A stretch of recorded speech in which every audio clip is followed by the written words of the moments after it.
Hai FLC Family, Happy Sunday and welcome to church. Senang sekali bisa bertemu dengan FLC Family hari ini, terutama bagi Anda yang baru pertama kali beribadah di tempat ini. Selamat datang di GBI Forward Living Church. Bersama saya Gabe, inilah FLC Sunday News untuk minggu ini.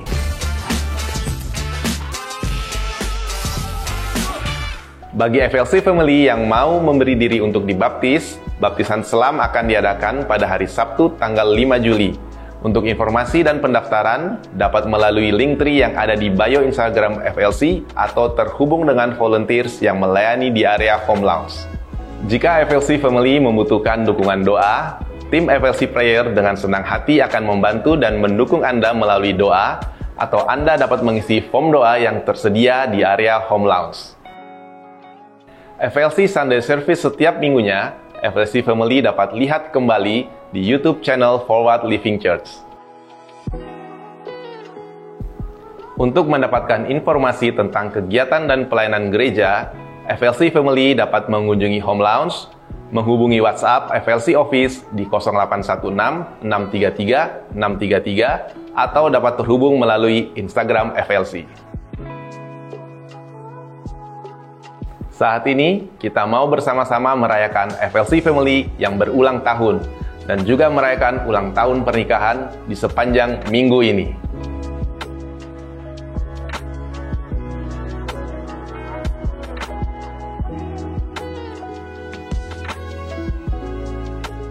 Gembala dan seluruh keluarga FLC mengucapkan turut berempati atas berpulangnya Ibu Ten Sak En, Mama terkasih dari Bapak Yanto, dan Mama mertua dari Ibu Feni. Kiranya Tuhan memberikan kekuatan dan penghiburan untuk keluarga yang ditinggalkan. Gembala dan seluruh keluarga FLC mengucapkan turut berempati atas berpulangnya Bapak Pendeta Ilko Mario Romansa Doodo, Papa terkasih dari Rahel. Kiranya Tuhan memberikan kekuatan dan penghiburan untuk keluarga yang ditinggalkan. Mari siapkan hati kita untuk memuji dan menyembah nama Tuhan, serta menerima dan mencatat setiap kebenaran firman Tuhan yang disampaikan hari ini. Happy Sunday and God bless you.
Puji nama Tuhan, selamat sore Forward Living Church, Shalom. Seberapa dari kita yang bersuka cita dan antusias pada sore hari ini, boleh lambaikan tanganmu. Saya percaya seberapapun kita yang hadir, Roh Kudus sudah mendahului setiap kita, amin. Biarlah ibadah 1 jam ke depan ini betul-betul berema di setiap hati kita, dan kita bisa terima sesuatu yang baik untuk bisa kita bawa pulang. Sama-sama dengan saya tundukkan kepala, mari kita bersatu di dalam doa.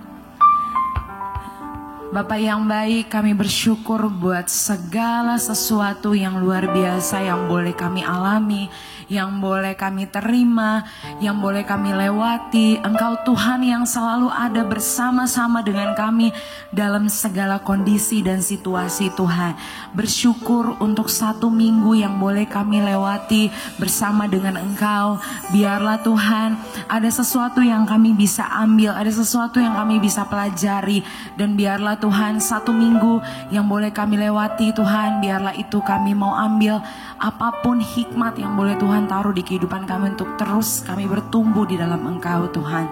Hari ini seberapapun kami yang ada di tempat ini, bahkan mungkin masih ada dalam perjalanan, Tuhan hantarkan setiap kami dengan selamat di tempat ini. Dan biarlah kami yang sudah tiba di tempat ini, kami juga siap bisa buka hati kami, pikiran kami difokuskan, jiwa kami betul-betul terbuka untuk menerima hadirat Tuhan. Roh Kudus bekerja lebih lagi di dalam setiap kami. Dan waktu kami mendengarkan firman Tuhan nantinya Tuhan, biarlah itu menjadi benih yang baik buat setiap kehidupan kami. Kami rindu supaya firman Tuhan mau menjadi bekal, menjadi benih yang baik yang bisa terus tumbuh dalam setiap kehidupan kami, kemanapun kami pergi dan dimanapun kami berada. Kami siap untuk memuji dan menyembah Engkau ya Tuhan, ya Allah kami. Biarlah segala kemuliaan kami kembalikan hanya untuk Tuhan Yesus. Mari sama-sama yang percaya boleh katakan amin. Puji Tuhan. Boleh saya ajak sama-sama untuk bangkit berdiri. Kasih senyum kanan kiri, salam, bilang Kau luar biasa. Puji Tuhan. Kita rayakan kemenangan, kebaikan Tuhan dalam setiap kehidupan kita sore hari ini. Come on, kasih ungkapan syukurmu lewat pujian penyembahanmu sore hari ini.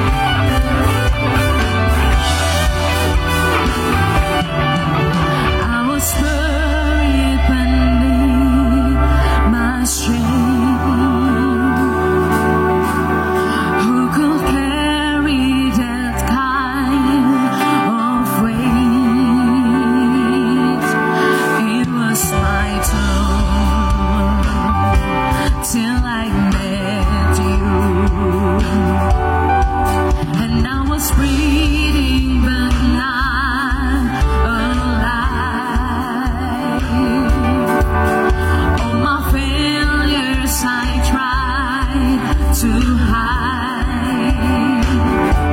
It was my turn till I met you.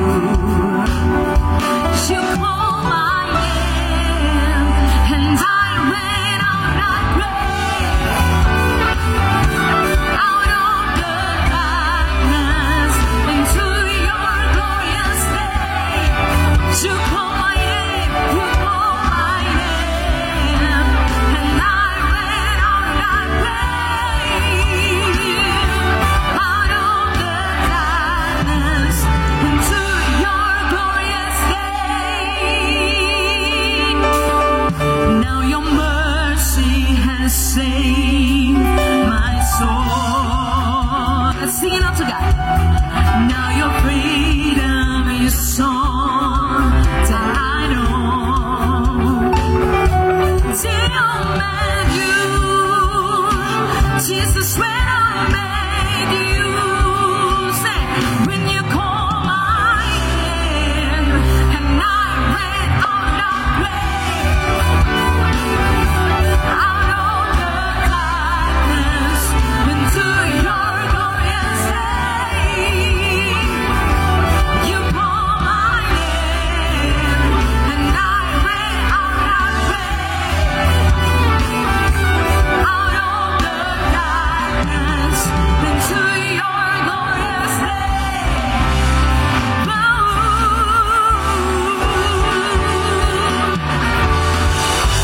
Oh, Jesus, it's only by your grace.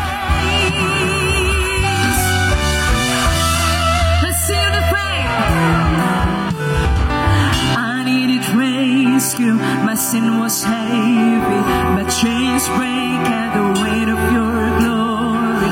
I needed shelter, I was an orphan, now you call me a citizen of heaven. When I was broken, you are my healing, and your love is the air that I'm breathing. I have a future, my eyes are open. When you call my name, and I ran out that way,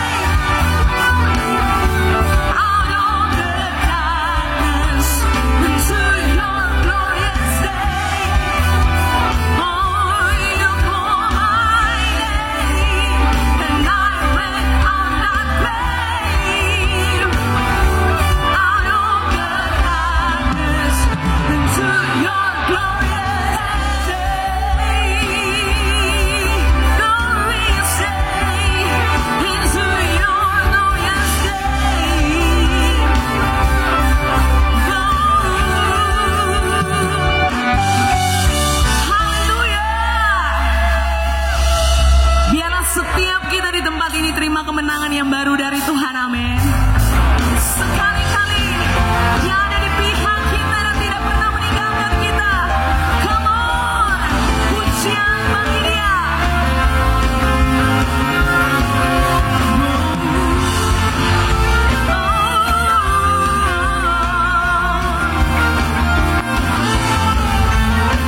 Your rain comes down. One more time, sing louder.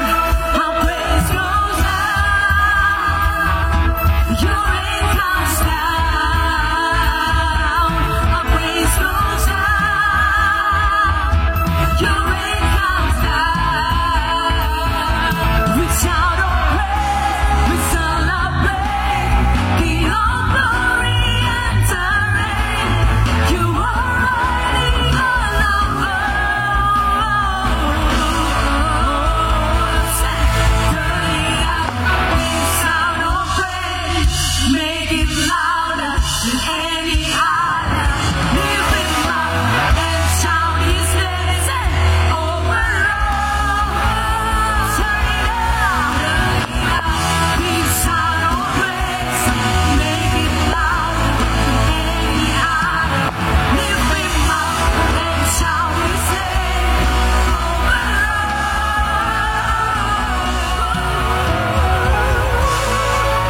Jesus, we praise you. Amin. Puji Tuhan. Saudara persilakan duduk kembali. Thank you Jesus, thank you Lord.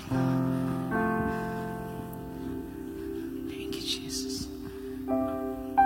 Sebuah kebanggaan buat setiap kami. Waktu kami bisa bebas untuk memuji dan menyembah Engkau Tuhan. Terima kasih untuk Roh Kudus yang sudah bersama-sama dengan kami, yang telah mencurahkan kuasa-Mu atas setiap kami.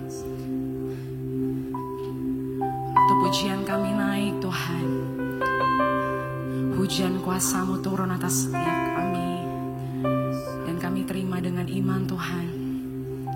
Kami meyakini itu Tuhan. Thank you Jesus, thank you Lord.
turun di tengah-tengah kami.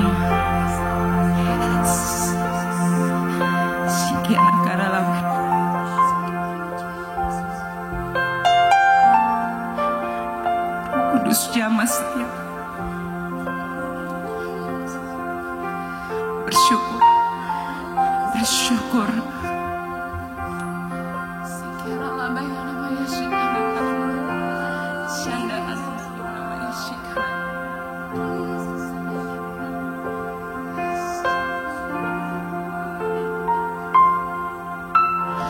Thousand generations falling down in worship to sing the song of ages to the Lamb, and all gone before us, and all will believe, will sing the song of ages to the Lamb. Your name is the highest, your name is the greatest, your name stands above them all thrones and dominions, all power and positions, your name stands above them all, and the angels cry, holy, all creation cries, holy, you are lifted high, holy, holy forever. Hear your people singing out to God, hear your people sing, holy to the King of Kings, holy, you will always be, holy, holy forever.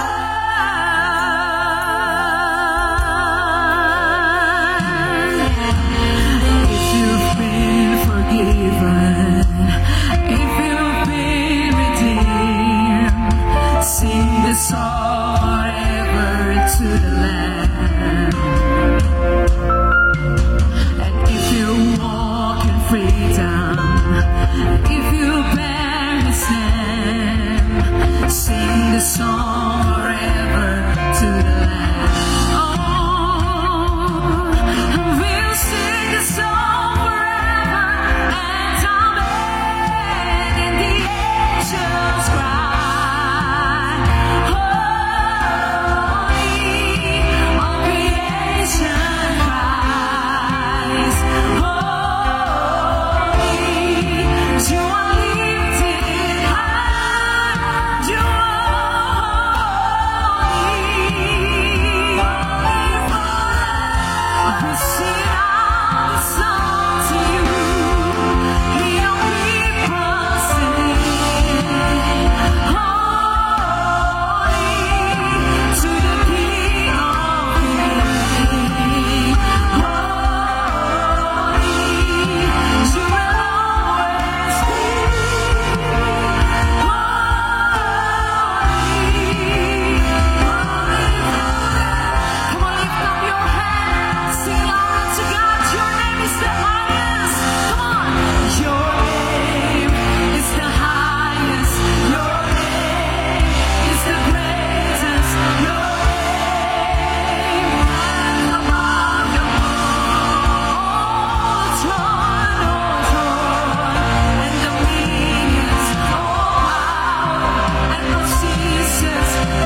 Kudus namamu ya Tuhan.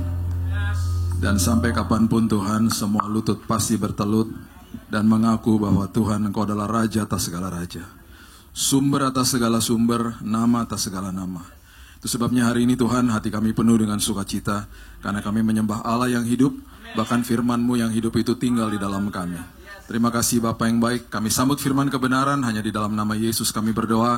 Kita sama-sama katakan, amin, amin, amin. Silakan duduk, shalom semuanya. Wow. Oke, saya dapat judul yang luar biasa, Liberating Intimacy. Kita manusia membutuhkan intimacy. Kita diciptakan untuk intimate, kita diciptakan untuk ada di dalam sebuah hubungan. Masalahnya, setiap hubungan yang kita miliki di bumi ini bisa siapa saja bisa menyakiti kita. Dan kita bahkan bisa disakiti sama orang yang paling dekat sama kita. Dan itu sebabnya ironisnya, dan itu juga merupakan sebuah paradoks juga, orang terdekat bisa menjadi orang yang paling menyakitkan dalam hidup kita, karena kita we put our trust, kita kasih kepercayaan kita sepenuhnya sama orang itu. Nah, di dalam Kristus Yesus yang sangat dahsyat adalah selagi kita tidak setia, dia tetap setia. Selagi kita lemah, dia tetap kuat. Dan itu sebabnya kalau dilihat secara kasat mata sepertinya seolah-olah memang itu adalah hubungan yang berat sebelah. Maksudnya adalah hubungan yang tanpa kondisi, yang kalau manusia tidak mengerti dengan baik dan benar, kita akan seenak jidat aja udah. Kita akan mengeksploitasi Tuhan, bahkan mengeksploitasi yang namanya kasih karunia. Tetapi karena begitu cinta dan kasihnya dia kepada kita, yang namanya intimacy sama kita itu, dia berikan sebuah pewahyuan dan bahkan sebuah jaminan bahwa sampai kapanpun, kalau kamu menyebut diri kamu adalah orang Kristen, itu berarti you are my follower. Kalau kita menjadi follower of Christ, kalau kita menjadi pengikut Kristus, berarti yang dia juga berikan jaminan kepada kita, penyertaannya gak pernah gagal. Nah, kata penyertaan, di dalam, kalau kita bahas intimacy, yang dia sertai kita, itu sangat luar biasa dalamnya. Kata menyertai itu seringkali tidak dianggap karena sebuah klise, dan seringkali terdengar sama seperti kalau kita lihat matahari. Sebenarnya matahari itu menunjukkan kemuliaan Tuhan yang luar biasa. Kalau kita lihat matahari ya, kalau kan gak ada juga yang mau lihat matahari, ngapain juga ya. Karena kita udah kebiasa dari kecil lihat matahari. Tapi kalau kita perhatikan gitu ya, kita lihat-lihat tuh matahari, itu umurnya 2 jutaan tahun. Jutaan tahun nggak pernah di charge gitu ya, dia nyala aja terus ya kan. Udah gitu dia ngegantung di situ, nggak tahu pakai apa, ngegantung aja muter-muter di situ, menyinari kita setiap hari. Kita karena udah kebiasaan lihat itu, kita akhirnya terbiasa, kita nggak lihat kemuliaan Tuhan di dalam ciptaan Tuhan. Itu udah biasa lah ya. Nah, yang namanya penyertaan Tuhan juga begitu. Penyertaan Tuhan tuh korelasinya sangat-sangat intim sekali dengan yang namanya intimacy, relationship sama dia. Dia kalau masuk ke dalam hubungan sama Yesus itu, yang namanya penyertaan dia nggak pernah gagal. Itu namanya liberating intimacy. Kita ada bersama hubungan dengan sosok pribadi ini yang maha tahu, maha hadir, maha kuasa. Dia nggak mungkin ngecewain kita, semua rancangannya luar biasa dahsyatnya, dan apapun yang disiapkan untuk kita, itu pasti menjadi jawaban yang membawa kebaikan. Nah, seringkali kita kalau dapat jawaban doa, mungkin di hari itu kita kecewa. Tapi saya cuma mau kasih tahu ini sama kita. Kita mungkin kecewa karena tidak sesuai sama keinginan kita, hari itu mungkin. Tetapi pastikanlah bahwa semua jawaban dia pasti ujungnya membawa kebaikan. Nggak mungkin enggak. Jadi kita jangan sok tahu, kita harus bilang gini, makasih ya Tuhan, mungkin aku nggak bisa lihat hari ini. Tapi ajari aku supaya senantiasa aku mengucap syukur. Karena jawaban doa bisa iya, bisa tidak, bisa nanti, bisa juga A diganti B sama Tuhan. Tapi apapun itu pasti membawa kebaikan bagi kita. Udah pasti begitu. Ya, itu sebabnya yang namanya penyertaan Tuhan itu sangat erat dengan sebuah kata yang sangat luar biasa namanya Immanuel. Nah, Immanuel itu artinya Allah menyertai kita toh. Nah, Allah menyertai kita, kata Immanuel itu hanya diberikan kepada 2 orang di Alkitab. Dan kalimat ini adalah kalimat yang luar biasa yang patut kita mengerti juga sebagai orang Kristen. Yang membedakan kita dengan orang agama Kristen adalah satu hal ini. Perhatikan ini baik-baik. Orang agama Kristen berarti dia mengatakan kepada dirinya, saya punya agama Kristen. Agama itu diciptakan manusia, semua kepercayaan di bumi ini dilembagakan jadi agama. Kemudian di agama Kristen pun orang-orang berkelahi karena doktrin yang berbeda-beda. Mereka punya denominasi pun dilembagakan jadi sinode.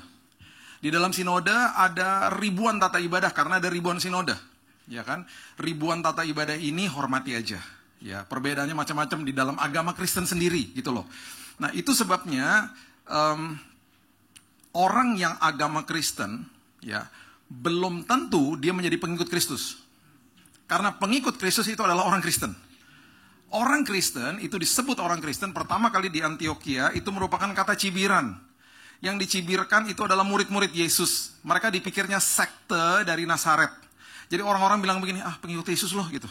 Jadi itu sebenarnya kata cibiran, kata yang negatif sebenarnya buat mereka. Karena mereka dianggap sekte dari Nazaret, pengikut Yesus. Nah, mereka buktikan akhirnya sama dunia, mereka menggegerkan dunia dengan Injil, dan mereka kasih tahu inilah kita sebagai pengikut Kristus. Kita adalah orang Kristen, kita adalah the follower of Christ.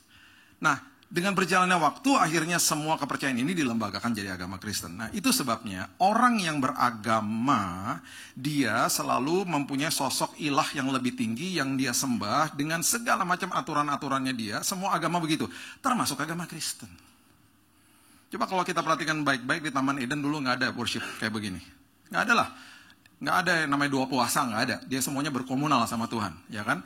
Nah, dengan adanya tata ibadah seperti ini, sikap kita adalah hormati agama Kristen, hormati sinode, hormati tata ibadah, jangan dikultuskan.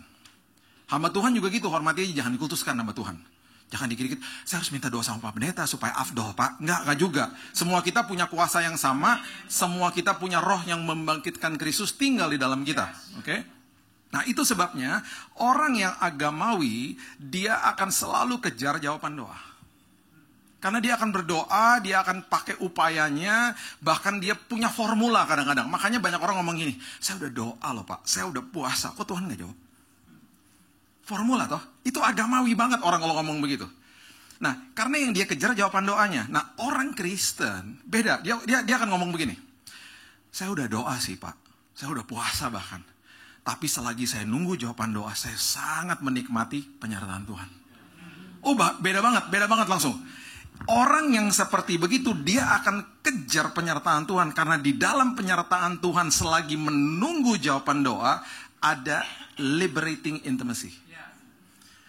Sebuah intimacy yang sangat liberating ini, sebuah keintiman yang sangat memerdekakan kehidupan ini hanya bisa didapatkan selagi nunggu jawaban doa. Selagi nunggu jawaban doa kan terjadi penyertaan Tuhan. Kan penyertaan Tuhan gak pernah gagal toh. Di saat seperti itu terjadi keintiman, terjadi perubahan karakter, terjadi karakter tahan uji, terjadi pertumbuhan rohani di situ. Makanya seringkali Tuhan biarin aja disuruh nunggu dulu. Karena dia yang dia mau ubahkan kitanya, bukan masalahnya. Nanti setelah sampai ke titik di mana dia jawab termanifestasi, kitanya udah merdeka. Seringkali kita berdoa untuk terobosan, tetapi kita nggak paham bahwa kita dulu yang harus ngalamin terobosan. Kan gitu kan. Makanya jalan yang sempit nggak populer. Karena di jalan yang sempit orang menemukan kehidupan. Di jalan yang sempit ya, kita paling kalau masuk ke dalam jalan sempit, by the way ini kan kita orang Jakarta ya. Kalau lihat Google Map seringkali di area jalan sempit kita kesal kan ya. Ini kenapa sih Google Map ngarahin kayak begini gitu ya. Di jalan yang sempit Bapak Ibu kita nggak bisa ngebut. Di jalan yang sempit kita akhirnya belajar sabar. Kita belajar akhirnya hati-hati. Ya kan? Di jalan yang sempit nggak bisa ngebut. Kalau ngebut nabrak ayam, nabrak pedagang, nabrak motor, nabrak anak kecil. Hati-hati banget itu. Dan tiba-tiba mau nggak mau di jalan yang sempit kita saling mementingkan kepentingan orang. Mas, gue lipat nih spion gue ya. Lu lewat dulu, baru supaya gue bisa lewat juga gitu loh. Itu jalan sempit. Di jalan yang gede mana bisa, mana ada kayak gitu. Lu gue. Di jalan yang sempit tiba-tiba kita melipir ke kiri, lewat dulu. Kalau enggak gue nggak bisa lewat nih. Mengepentingkan kepentingan orang lain. Itu di jalan yang sempit. Alkitab bilang apa di Matius 7? Jalan yang sempit sedikit orang yang mendapatinya. Karena justru di jalan yang sempit kita diubahkan Tuhan. Dan hal-hal itu terjadi. Penyertaan Tuhan nggak pernah gagal loh. Ya. Nah, kata Immanuel pertama kali diberikan, itu diberikan kepada seorang raja namanya Ahas. Ahas ini ngeyel banget, Ahas ini lagi dikepung sama dua kerajaan, dia memang terpojok, dia terjepit, kemudian datanglah Nabi Yesaya, karena semua raja-raja biasanya didampingin sama seorang nabi, dia lagi memimpin sebuah kerajaan Yehuda, ibu kotanya Yerusalem, disamperin sama Yesaya, dibilang ini bos, kan lagi dikepung sama negara-negara. Ini Tuhan baik banget loh Tuhan nih. Tuhan mau kasih bos tanda supaya bos percaya sama dia, supaya Anda mau disertai sama Tuhan. Kita berdoa sama Tuhan, minta tanda. Ini Tuhan nawarin tanda sama dia. Kurang apa coba? Ya. Yesaya pasal yang ke-7 coba lihat. Ayat yang ke-10 mengatakan begini. Yesaya pasal yang ke-7 ayat 10. Tuhan melanjutkan firman-Nya kepada Ahaz. Katanya begini. Mintalah suatu pertanda dari Tuhan Allahmu, biarlah itu sesuatu dari dunia orang mati yang paling bawah atau sesuatu dari tempat tertinggi yang di atas. Bayangin ya, Tuhan nawarin tanda loh sama dia. Kamu tanda apa? Tanya sama saya, kasih tahu sama saya kasih tandanya. Supaya kamu percaya bahwa saya mau menyertai kamu, gitu loh. Terus Ahaz bilang begini, aku tidak mau meminta, aku tidak mau mencobai Tuhan. Maksud mencobai Tuhan tuh aku tidak mau ngerepotin Tuhan. Kenapa dia ngomong begitu? Rupanya saat itu, di zaman Ahaz, itu ada sebuah kerajaan yang seperti hari ini, mungkin negara adidaya yang kita lihat langsung, right off our bed, itu apa? USA lah misalnya, Amerika, oke? Ada kerajaan Asyur saat itu, yang dia punya prajurit teritorinya tuh begitu besar dan ditakuti saat itu. Bayangin Ahaz ini lagi dikepung sama dua kerajaan, tiba-tiba Asyur datang ketemu sama dia ngomong begini, lu mau gak gue bantuin? Lu mau gak gue bantuin? Ini negara adidaya, kerajaan yang besar banget, prajuritnya ditakuti sama bangsa-bangsa, tiba-tiba nawarin pertolongan sama dia. Ya jelaslah dia mau lah. Sementara Tuhan yang mau menawarkan pertolongan, dia gak bisa lihat. Sama seperti kita hari ini, kita mana bisa lihat Tuhan. Terus dia dapat pertolongan yang jelas-jelas dengan mata jasmani, ya udahlah ini aja lah yang pasti-pasti aja deh gitu. Jadi dia bilang, udah gue gak mau ngerepotin Tuhan. Itu yang terjadi. Terus Nabi Yesaya bilang begini, ayat 13, baiklah dengarkan hai keluarga Daud, ya di keturunan Daud, belum cukupkah kamu melelahkan orang? Ini ada kaitannya dengan apa yang terjadi setelah itu, disebutnya keturunan Daud itu harus dimengerti.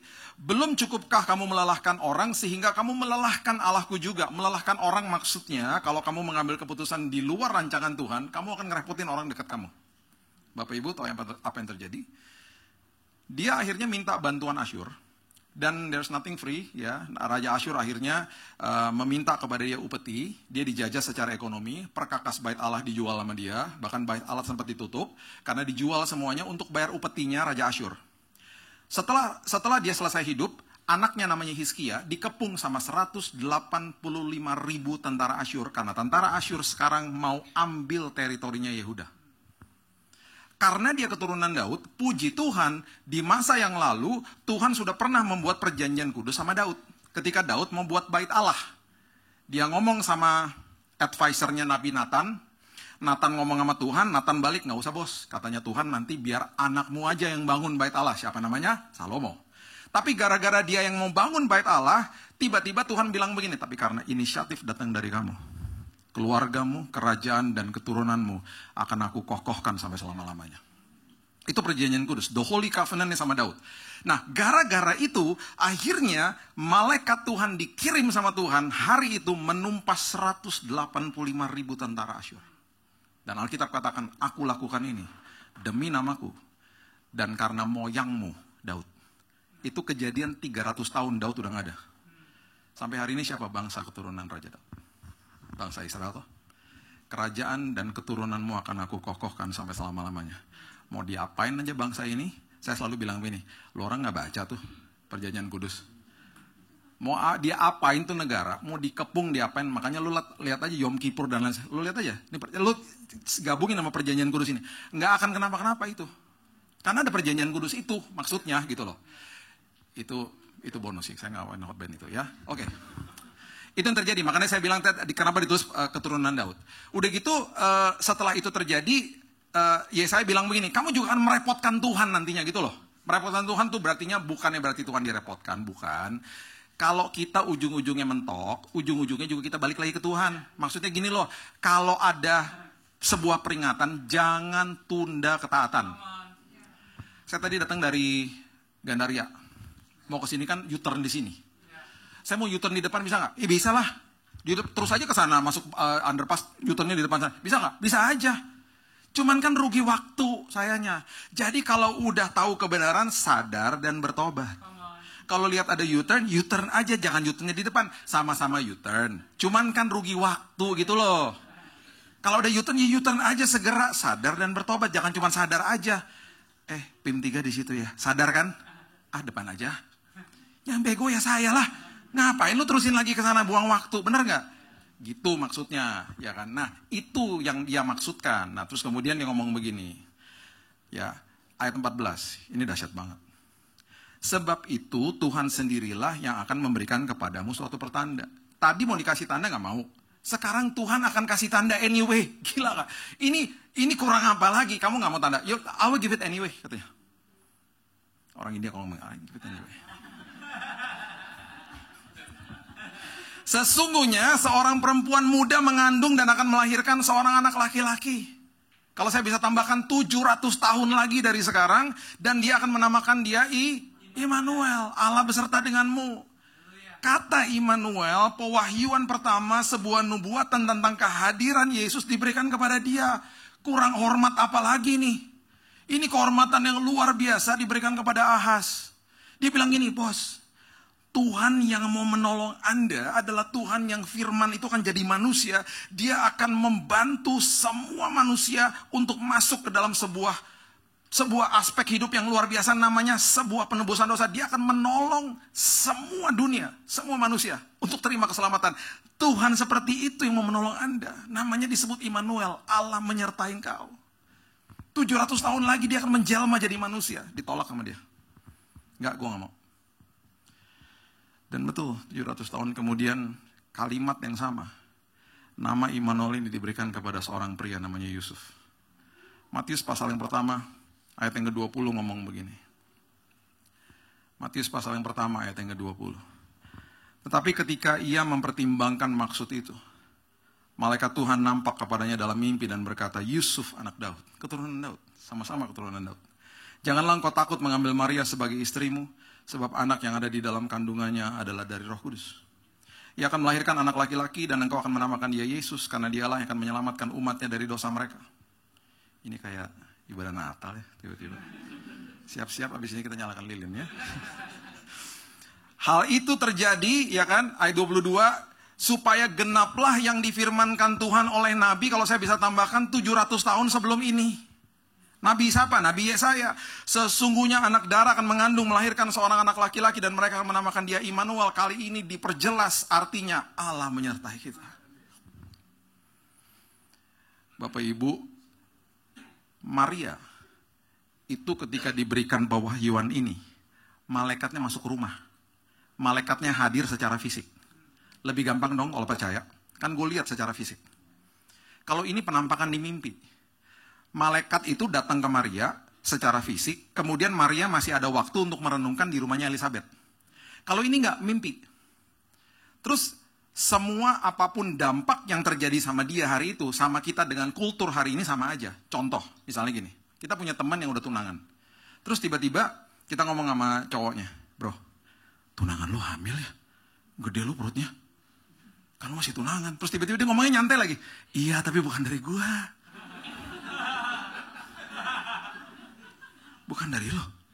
Iya, dari Roh Kudus. Kita akan ngomong apa? Ya lo agak lainnya sekarang ya. Lo udah cek jiwa gak? Lo kenapa ngomong Roh Kudus? Iya gitu. Kita kalau gak mikir dia gila atau dia bohong, udah sesederhana itu kan. Saat itu diperburuk lagi, ya saat itu kalau sampai tunangannya hamil secara Taurat bisa dirajam sama batu. Untung ada kepemerintahan Romawi yang menganut ajaran Pax Romana, yang artinya udahlah damai-damai aja. Jadi Romawi itu suka begini nih, udahlah jangan kayak gitu, Taurat-Taurat nggak usah lah, janganlah, damai-damai aja, udah ampunin gitu. Untung ada begitunya, tapi tetap di kulturnya Yahudi itu akan dilihat secara sebelah mata, itu benar-benar akan dicibir, itu begitu. Untuk percaya kalimat ini kita harus lihat bobot dan konteks dan kulturnya hari itu, nggak mudah buat dia. Cuma disamperin di mimpi lagi. Nah, jadi level-levelnya itu begini loh Bapak Ibu, gini ya. Level orang percaya itu ada 4 sebenarnya. Ya, pertama begini. Nggak lihat, nggak percaya. Nggak lihat, nggak percaya. Siapa? Ahaz. Saya nggak lihat Tuhan, saya nggak percaya. Udah, itu manusiawi kok. Level di atasnya lagi, udah lihat, tapi nggak mau percaya. Siapa? Petugas kuburnya Yesus. Lihat prosesi kebangkitan Yesus, dia ngadu ke Mahkamah Agama. Bos, dia bangkit, bos. Dia beneran Tuhan, bos. Mahkamah Agama bilang apa? Jangan ngomong kayak begitu. Siarkan ke seluruh dunia bahwa murid-muridnya mengambil tubuhnya dia. Dan Alkitab mencatat kebohongan itu tersiar sampai hari ini. Makanya nggak sampai 5% di Israel percaya Yesus. Udah lihat, nggak percaya. Manusiawi juga sih. Jadi nggak lihat, nggak percaya. Udah lihat, nggak percaya. Level di atasnya manusiawi juga. Udah lihat, baru percaya. Manusiawi juga. Siapa? Thomas. Coba lihat Yohanes 20 ayat 29. Yohanes 20 ayat 29. Kata Yesus kepadanya, kepada siapa? Kepada Thomas. Dia bilang begini, karena engkau telah melihat aku, maka engkau percaya. Karena engkau telah melihat aku, maka engkau percaya. Terus dia sambung dengan kalimat yang buat saya merinding banget, karena ini berikutnya itu buat saudara dan saya. Yesus bilang begini, berbahagialah mereka yang tidak melihat, namun percaya. Siapa? Saudara dan saya. Itu level yang paling tinggi. Dan kata berbahagia itu artinya blessed are you. Dalam bahasa aslinya makarioslah engkau. Kamu adalah orang yang sangat diberkati ketika engkau ngelihat dan kau nyatakan aku percaya. Bapak Ibu, gini ya. Di Matius dibilang ada 2 rumah. Yang satu didirikan di atas pasir, satu didirikan di atas batu. Sekarang kalau saya tanya, dua-dua rumah ini kelihatan nggak fondasinya? Nggak kelihatan. Nggak kelihatan. Orang lihat ada 2 rumah. Satu-satunya cara orang atau dunia bisa lihat fondasi kehidupan itu ketika ada badai. Karena yang satu rumahnya hancur berantakan. Yang satunya berdiri teguh. Di situ dunia akan bilang ini, wow, kok bisa? Kemuliaan Tuhan dinyatakan ketika ada badai. Makanya kalau ada badai, itu kesempatan kita berubah. Kesempatan kita ngalamin penyertaan Tuhan, kita ngalamin intimacy yang sangat liberating, dan juga itu jadi dampak buat orang lain. Makanya apapun yang ditanam di bawah itu luar biasa. Makanya fondasi itu dahsyat. Udah pernah main pedal di Agora nggak? Lantai 26. Pernah? Sekarang lagi musim pedal ya. Saya dulu main ke situ di pedal house itu ya. Belum ada orang awal-awalnya. Sekarang rame banget. Lantai 26 Agora Mall. Tahu nggak Agora Mall di mana? Ayo, Agora Mall itu ada di gedung namanya, saya juga Autograph Tower kalau nggak salah ya. Pokoknya itu gedung tertinggi di Indonesia lah. 380 sekian meter. Itu pas lagi dibangun, itu saya sempat ngomong sama teman saya, itu mangkrak ya bro. Enggak lagi, itu kan lagi dibangun fondasinya. Kok lama banget? Ya kan jadi gedung tertinggi, makanya fondasinya lama. Di situ saya baru paham, iya ya. Engkau seperti pohon ditanam di tepi aliran air. Berbuah pada musimnya, daunnya tidak akan layu, apapun yang diperbuatnya berhasil. Kita suka banget sama ayat itu karena ada kata berhasil apa yang diperbuatnya. Kita lupa ada kata ditanam. Ditanam itu kan gak enak. Ditanam kan di bawah. Makanya semua yang dibangun di bawah itu menentukan kualitas bangunannya. Makanya mall-mall mahal seperti kayak begini ada basementnya. Betul gak? Tapi mall-mall ITC sering banget gak ada basementnya. Karena jual barang grosiran. Parkirnya di mana? Di atas. Karena kalau bangun basement, mahal. Makanya LRT sama MRT mahalan mana? MRT. By the way ya, orang Jakarta harus bisa bedain loh. LRT sama MRT ya. Ngerti dong ya? Anak Jaksel ngerti lah ya. Soalnya dekat rumah saya lagi dibangun LRT. Tiba-tiba teman saya ngomong gini, Bill, dekat rumah lo dibangun MRT ya? L, bukan M, L. Emangnya beda? Beda, L. L tuh di atas, M di bawah. Oh gitu, iyalah. Kalau L tuh cepat. Pancang, beres, pasang beres. Ya kan? MRT kan lama. Bayangin yang mau ke kota tuh, fase 2, lama banget. Karena dibangunnya di bawah. Nanti ya, di Sarinah, itu jadi kayak Dobby Gout, tau gak? Karena dari Cikarang rencananya, itu dibangun sampai ke Balaraja. East to West. Tapi yang duluan, ruas yang duluan, Pulau Gadung sampai Grogol. Itu duluan. Intersect-nya di bawah, di Sarinah. Kenapa? Saya tahu. Bapak Ibu sedang melihat calon Menteri PUPR. Terima kasih. Pilih saya nanti. Ya. Enggak, saya suka aja ngeliatin. Soalnya saya excited toh gak? Ya kan? Gue hidup di Jakarta dari, nggak mau kasih tahu tahunnya. Pokoknya gue lahir di Jakarta ya. Di Jakarta dari dulu kan pembangunan nggak ada. Jadi tiba-tiba teman saya di Pemda ngomong gini, Bill lu siap-siap ya.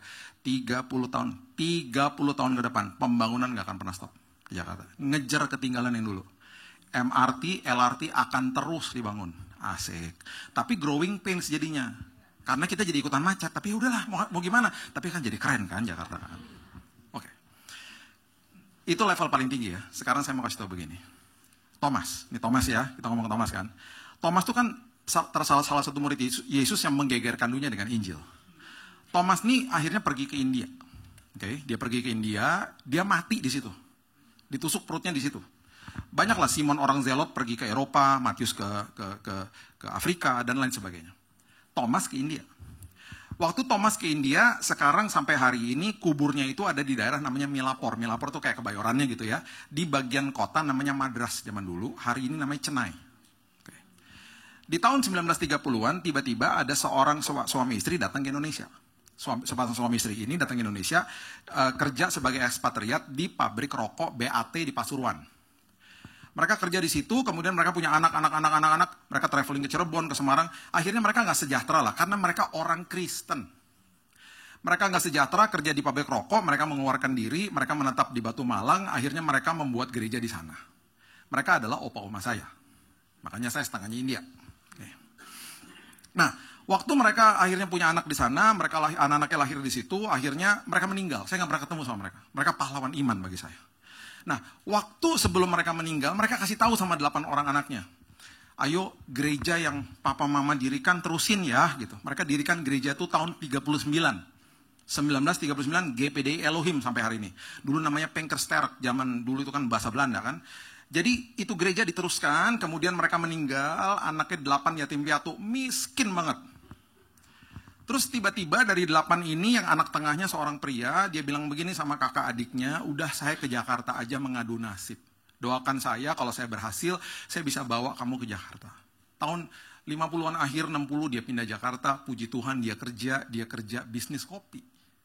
Dia kerja bisnis kopi, dia cukup ada uang, dia bawa semuanya ke Jakarta, termasuk mama saya. Mama saya paling bungsu di situ, anak paling bungsu. Dibawa ke Jakarta, yang satu tinggal di Batu Malam, terus mengembalakan gereja di sana. Dari 8 bersaudara ini, semuanya udah meninggal, tinggal 2. Tinggal mama saya, umurnya 82. Kalau ditanya, tante, rahasia umur panjang itu apa? 3, dia bilang gitu. Wah, dia langsung mantep 3. Makan ikan, ya kan? Olahraga, dia kalau olahraga pakai sepeda statis, angkat barbel. Wah, my mom, jalannya masih tegak. Makan ikan, ya, olahraga, yang ketiga, minum wine, katanya. Red wine. Tiap sore dia minum red wine. Oh gitu tante? Iya, seperti Paulus katanya. Paulus minum red wine? Iya. Ada ayatnya dia bilang gitu. Di mana tante? Nggak tahu, pokoknya ada ayatnya. Cari aja sendiri. That's my mom. Kakaknya yang mengembalakan gereja di Batu Malang masih ada juga, umurnya 89. Oke, jadi tinggal mereka berdua. Oke.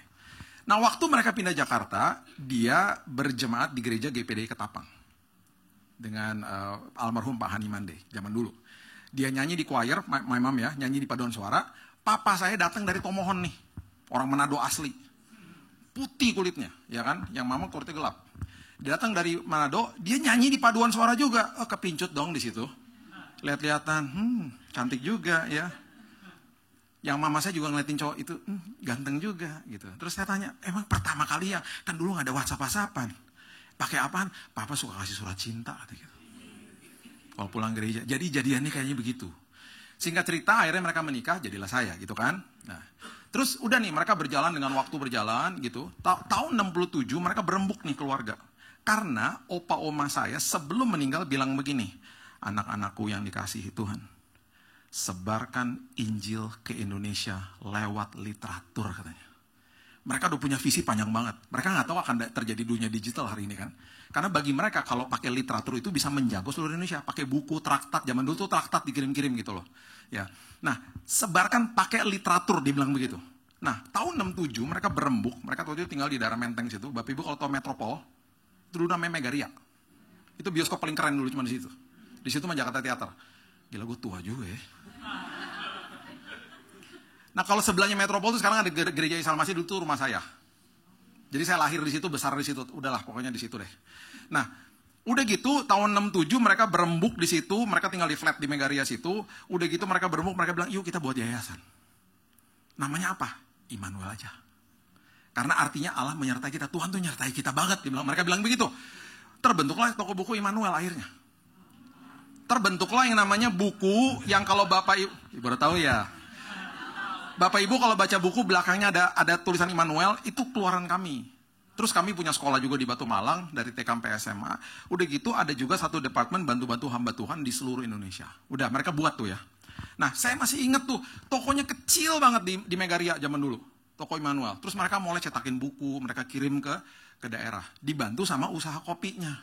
Kan ada bisnis kopinya nih. Ini bisnis kopinya subsidi terus gitu ya.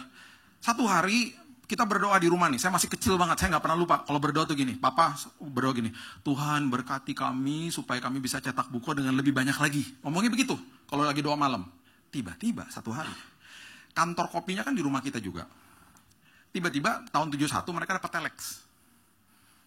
Telex, adik-adik yang nggak tahu telex, aduh, maaf ya. Nanti di Google aja ya adik-adik ya. Telex itu kayak WhatsApp, teman. Cuman kalau WhatsApp kan kita langsung dapat message-nya semuanya. Kalau Telex itu kayak mesin TikTok, dia terus kalau di salurannya lagi nggak baik, dia stop. Ya elah, nanggung banget sih. Terus kita ketik lagi, oh, dapat satu baris tuh. Terus baris berikutnya, gitu tuh Telex. Jadul banget. Tahun 71 mereka dapat Telex. Telexnya dari Amerika, dari sebuah gerai kopi. Gerai kopinya bilang gini, tolong dong kirimin sampel kopi ke kita, katanya. Kita mau cobain kopi Sumatera, katanya begitu. Katanya enak. Terus, saya nggak pernah lupa di garasi di rumah saya, Papa lagi ngepasin kopi Sumatera ya. Terus saya bilang ini, Pak mau dikirim kemana? Ke Amerika.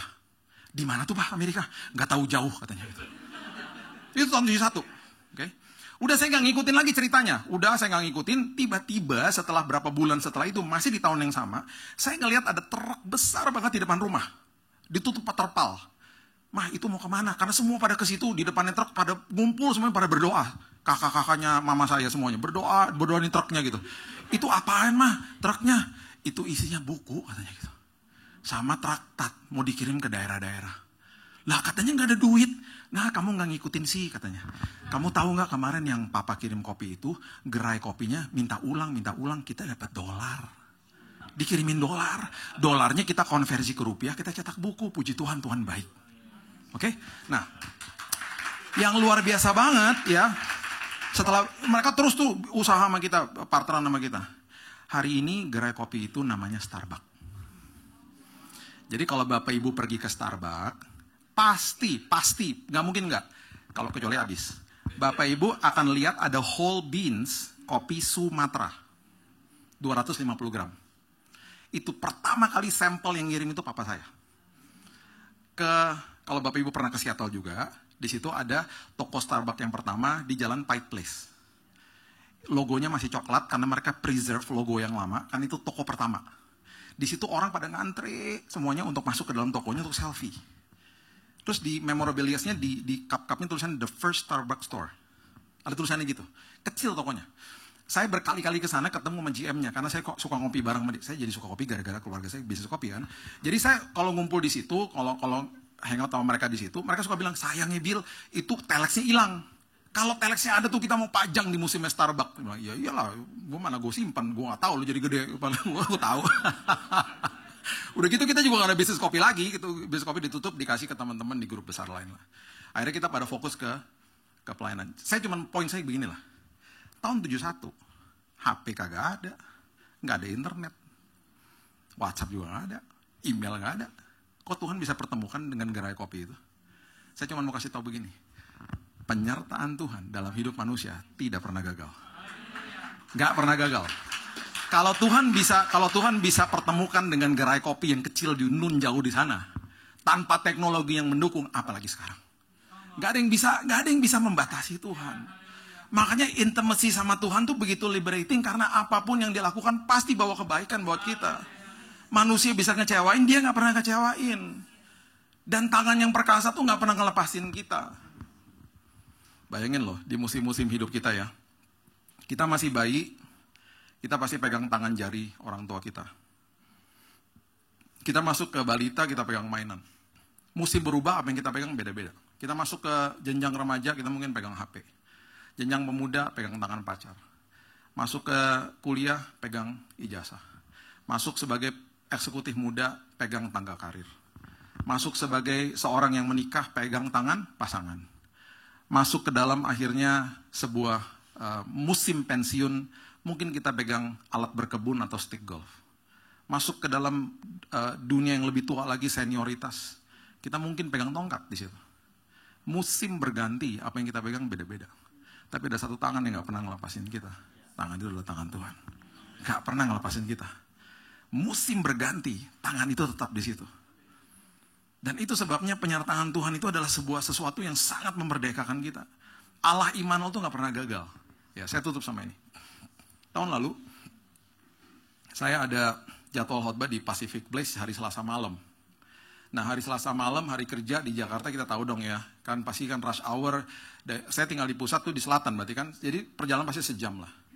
Jadi saya selesai jam 6 saya udah keluar dari kamar. Saya ke meja kerja saya. Biasanya kunci mobil ada di situ. Ini sekarang nggak ada kunci mobilnya.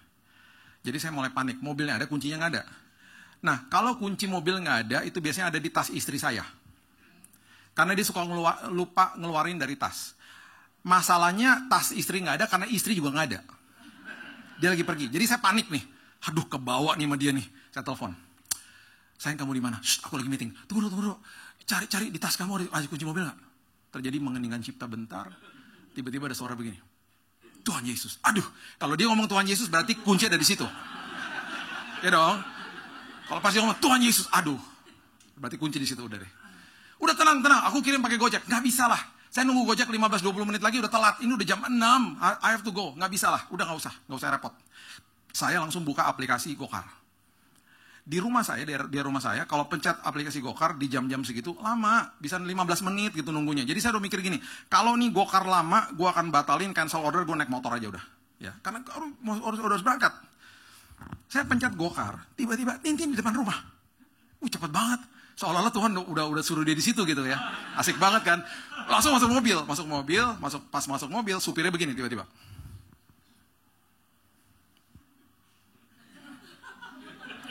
Kenapa ya? Memang saya nggak pakai nama saya sih. Ini Pak Billy ya? Iya. Pak Billy Lantang? Iya. Dia nangis tiba-tiba. Puji Tuhan Pak, ini saya baru nonton khotbahnya Pak. Ada yang ngirim ke WhatsApp saya Pak. Aduh puji Tuhan, Tuhan kirim Bapak ke mobil saya. Saya lagi banyak masalah Pak. Aduh Tuhan, terima kasih Tuhan. Pak, saya boleh konseling ya Pak? Boleh. Tapi lu jalan dulu, jalan. Lu telat nih, jalan. Tapi sepanjang perjalanan boleh konseling? Boleh. Sepanjang perjalanan dia nangis sama saya. Karena agak geri juga, karena dia lihat ke belakang kan. Lihat ke depan. Singkat cerita, puji Tuhan jalannya lancar ya. Sampai di depannya Pacific Place itu jam 7 kurang 5. Karena saya ada waktu kan, saya bilang gini, Mas turun aja ke bawah ke basement, nanti kita doa di bawah. Kalau kita doa di sini diusir satpam nanti, udah ke bawah aja. Ke bawah kita berdoa. Saya puas, senang, dia juga senang. Terus saya tanya dong sama dia, Mas, tadi kok cepet banget sih Mas? Saya baru pencet aplikasi loh. Mas ada tiba-tiba depan rumah saya. Iya Pak, saya tuh baru dropping ibu-ibu di sebelah rumah Bapak. Ibu-ibu di sebelah rumah saya. Sebelah rumah saya itu rumah mama saya. Ibu-ibu yang tua apa yang muda? Yang muda. Kalau yang muda tuh istri adik saya. Istri adik saya Jessie gitu. Baru pulang kantor pasti jam segitu gitu. Iya Pak, dia baru turun tiba-tiba ting bunyi sebelah rumah. Ih bisa pas banget ya gitu. Terus saya juga cerita, saya juga gitu Mas, saya lagi kesel tadi Mas sama istri saya. Kunci dibawa soalnya. Terus pas lagi saya begini Mas, saya pencet. Mas depan rumah. Pak Tuhan pertemukan kita Pak gitu. Iya ya Mas. Saya juga belajar untuk tidak kecewa. Kalau pintu tertutup berarti Tuhan punya maksud yang indah ya Mas. Kita dipertemukan kan. Kita agak-agak terharu, kita peluk-pelukan. Mana gue mikirin pagi-pagi bangun akan melukin supir Gokar gue ya. Udah selesai ya kan. Dia pulang, saya masuk ibadah. Istri saya WhatsApp. Dia merasa bersalah dong. Udah ntar aku yang jemput gitu. Dia jemput, pas on the way pulang, saya cerita dong sama dia tentang kejadian tadi. Terus dia bilang gini, makanya kalau kunci di dalam tas berarti Tuhan punya maksud. Gak gitu juga Makanya jangan marah-marah katanya gitu. Kalau ada pintu tertutup Bapak Ibu, pintu tertutup tenang aja. Mungkin ada bahaya loh. Kita gak tahu kan? Kan dia maha tahu. Kalau ada delay, tenang aja. Tuhan selalu mempertemukan kita dengan orang yang tepat, kesempatan yang tepat untuk bawa kepada tujuan yang tepat. Amin. Karena penyertaan Tuhan nggak pernah gagal. Liberating kan? memerdekakan banget karena penyertaan Tuhan tuh nggak pernah gagal, ya. Jadi intimate sama Tuhan tuh dahsyat. Amin. Berikan tepuk tangan kita untuk Tuhan kita. Bapak yang baik, terima kasih buat hari ini. Hamba-Mu stop sampai di sini, tapi firman Tuhan terus berkumandang di hati kami. Kalau nanti kami pulang, terus firman-Mu Tuhan bekerja dalam hidup kami. Firman-Mu itu hidup Tuhan. Menjadi pedoman, menjadi pewahyuan, menjadi panduan bagi hidup kami. Kami serahkan masa depan kami dalam tangan Tuhan, dan semua penyertaan Tuhan pasti menghasilkan kesaksian dalam hidup kami. Kami serahkan hidup kami, keluarga kami, apapun yang kami kerjakan dalam tangan Tuhan. Hanya di dalam nama Yesus aku berdoa dan mengucap syukur. Kita sama-sama katakan, amin. God bless you. Puji Tuhan, Anda belajar sesuatu pada pagi hari ini. Thank you so much, Pastor Billy, for your message. Now actually I know why when we go to Starbucks, your order is very, very specific and detailed. I didn't know that actually about the Starbucks story. Tapi kita percaya testimoni yang begitu menguatkan. Kita percaya apapun yang kita terima pada hari ini kita bisa aplikasikan di setiap kehidupan kita. Biarlah kita pulang berubah, pulang dikuatkan, tidak sama seperti tadi pagi kita datang. Amin. Dan puji Tuhan, kita juga mau ucap syukur kalau hari ini kita bisa menjalankan ibadah yang pertama dengan baik. Dan tentunya itu semua karena begitu banyak volunteers yang melayani. Jadi boleh dong kita berikan apresiasi, tepuk tangan buat semua yang melayani. Dan kita akan selesai, tapi mungkin kalau Bapak Ibu perlu support, you need to connect with us, you need someone to pray over you, just to hug you and care for you. Our team is more than happy to do that. Please jangan langsung pulang, tapi boleh ambil waktu untuk menghampiri home lounge, dan tim kami udah siap dan punya kerinduan juga untuk bisa melayani setiap Bapak Ibu. Dan Anda juga bisa membawa prayer card untuk dibawa pulang kalau memang ada prayer request yang lebih detail, lebih spesifik, dan para pendoa akan mendoakan. Tapi setiap minggu kita juga celebrate begitu banyak praise report. Amin. So kita bisa pastikan setiap pokok doa akan didoakan dengan sungguh-sungguh, dan begitu juga kita mengucap syukur karena dalam satu keluarga kita juga celebrate, mau itu good moments, not so great moments, celebrating big milestones, little wins, tapi kita percaya we're doing that as one family. Maka dari itu kerinduan kita semua untuk setiap FLC family bisa ambil bagian, setiap FLC family bisa bertumbuh sama-sama. Minggu kemarin kita juga sudah launch another 2 episodes of the SHL Stay Season. Jadi untuk setiap Bapak Ibu yang mungkin belum mendaftar atau belum menerima, please connect also with us at the home lounge. I don't know if the team can also put in the barcode. Okay, thank you. So mungkin ada Bapak Ibu yang belum sempat register, you can do so as well here or as you go home. Karena kita punya kerinduan setiap Bapak Ibu bisa merefresh atau mempelajari sama-sama dasar-dasar kekristenan as one whole family. Jadi ini proses pembelajaran yang kita akan lakukan, pembekalan secara online terlebih dahulu, dan pada akhir bulan ini Bapak Ibu akan diundang untuk bisa juga bergabung on-site SHL Fellowship, di mana you can ask questions. We will also share the last component of the series, karena akan bicara tentang komunitas, community, dan small group, dan kita percaya ada hal-hal yang baik yang akan diterima kita satu sama lain. Amin. So if that is you, you haven't got it, please jangan berdiam, tapi help us out, help our team juga untuk bisa memaksimalkan pelayanan mereka dengan Bapak Ibu bisa menginformasikan, hey I need help, hey I got the link but I cannot access, or ada kendala mungkin secara teknis.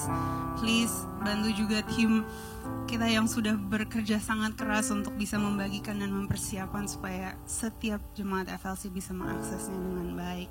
So mari kita berdiri dan kita akan akhiri ibadah kita pada siang hari ini, dan hope you have a blessed week ahead. Tuhan Yesus memberkati.